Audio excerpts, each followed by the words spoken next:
Hey guys, what's up? Tyler here. In today's video, I just want to share some of my new lights that I got and compare them maybe with some of the older ones that I have. And this is an old Julius Studio / Limo Studio softbox with 4 lights inside. And this is a Julius Studio LED light. I actually have videos on both of these lights, and I'll link them down in the description below, and you can watch those videos after you watch this one. But in this video, it's going to be about these LED panels, and these are from Dracast, and I got to make sure I get the name right. It's the DRSL 400B. There is a bicolor light, which is what I got, and then there's a daylight color light, which is a little bit cheaper. But I picked these up at B&H Photo for $99 each in the deal zone, and that is quite the deal because normally they're $240 each. And whenever you buy the light, you get the panel, and then you also get the stand. The stand is a lot nicer and a lot sturdier than what I've used before, like with these stands. These stands that come with these LED panels probably weigh twice as much, but they're definitely a lot more sturdier, and definitely you're going to need it because these LED panels are a little bit heavier. And so I picked up 2 of them, mostly because it was a great deal, and you can't pass up a great deal, but also because they don't take up hardly any space. They're a little over ½ inch thick as far as like the panel here. Now it does stick out a little bit more on the back because you have where you plug in your power, and you can also put batteries in there, but they really don't take up hardly any space at all, and they're going to give you a much softer light than these LED boxes here that don't have any filter or softbox or anything on them. And so I'm going to go over the spec sheet really quick here.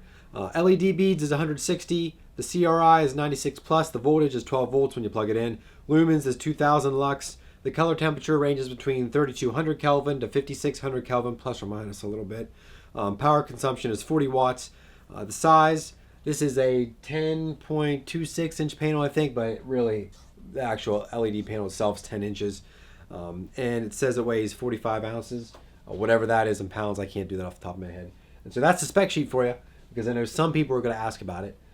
As far as brightness, they're not super bright, but they are bright enough for what they need to do. I don't have these across the room. I have them right behind the camera. I have one right behind the camera. I have the other one right here. And they're just nice. They don't take up a lot of room, but they light your subject the way that you want to light them. And it's going to give you a nice soft lighting rather than a harsh, just straight up raw light like this would. If I have this right here, of course I'm going to be overexposed, but you can just kind of see. Come on, turn you down. All I can see is spots right now. But you can kind of see, I'm looking in the viewfinder, that it's a harsher light. It just is. That's because there's no filter, there's no softbox or anything on it. Now they use the NF or NFP batteries, and I correct myself, it's NPF batteries, not NFP. But these take 2, so I can actually take one off of this light. There we go. So this way is using your DC power off.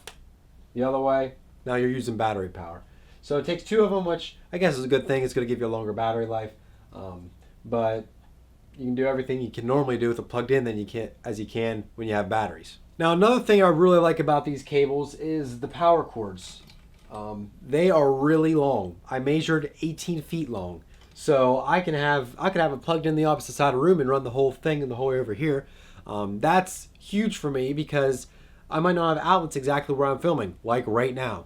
I have this softbox plugged in, but I have to plug it into 2 extension cords just to get it to plug in over the wall over there. And I only needed 1 cable for this light. And so the softboxes, they're nice. They can produce a really nice soft light, but look how big and bulky this thing is. Like, you can't store this in a room. I mean, look at this. This is like a weapon. And they produce really nice light, really soft, and really overexposed right now. But like, it's so big and bulky, and if I touch it just a little bit, the whole thing goes to fall over. And that's just, for where I'm at right now, in smaller studio rooms, you don't want that happening. It does have the advantage you can turn on half the lights compared to the other, but that's not a big deal whenever you can dim the whole panel like you can with these lights. So really, hello, that was really bright.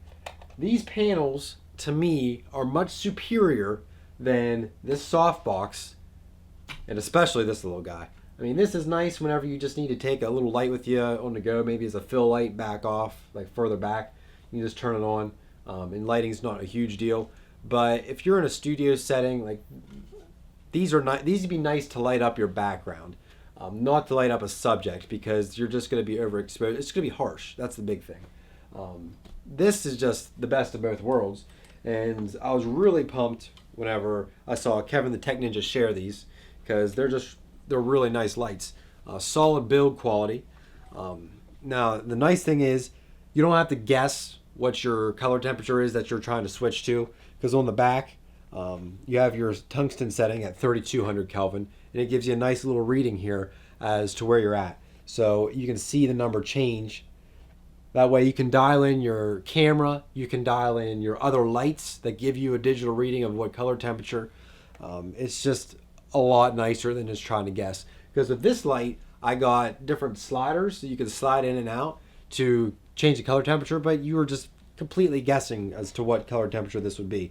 For this one, you can really dial it in, which is really nice. And then you have this setting here. You can go from 100% down to 10. On the website, it says you can go from 0% to 100, which that's not true. There is no 0%. 0% is with the panel off, which is where it's at right now. If I turn it on, you can see it's changed there a little bit, and it's down to 10. I can't even turn it to 0 on the camera, but it does go the whole way to 100. And so this is just a really nice panel. I don't really know what else to say about it. If they ever go on sale again for 99 bucks, you need to pick some up. But I think they do just fine for what I'm going to try to use them for videos like this. I have one right here.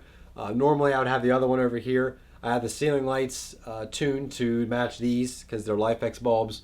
They definitely don't take up near as much room as these soft boxes, and to that I'm very glad. And so I will link them down in the section below. What's that called? The description. And I'll link them to Amazon, and I'll link them to B&H Photo. I don't know when they're going to be on the deal zone again, or if they will be, but definitely check them out. They have a couple different sizes you can choose from, and yeah, I'm really liking them. Fanboying right now over these Dracast lights. And so a big thanks to Kevin the Tech Ninja for sharing this, or else I wouldn't have got these lights. And thank you guys for watching, and if you enjoyed, hit that thumbs up button. Also subscribe for more videos from me, and check out all my social links that are all down in the description below. Make sure you follow me on Twitter, Instagram, Facebook. I think that's about it.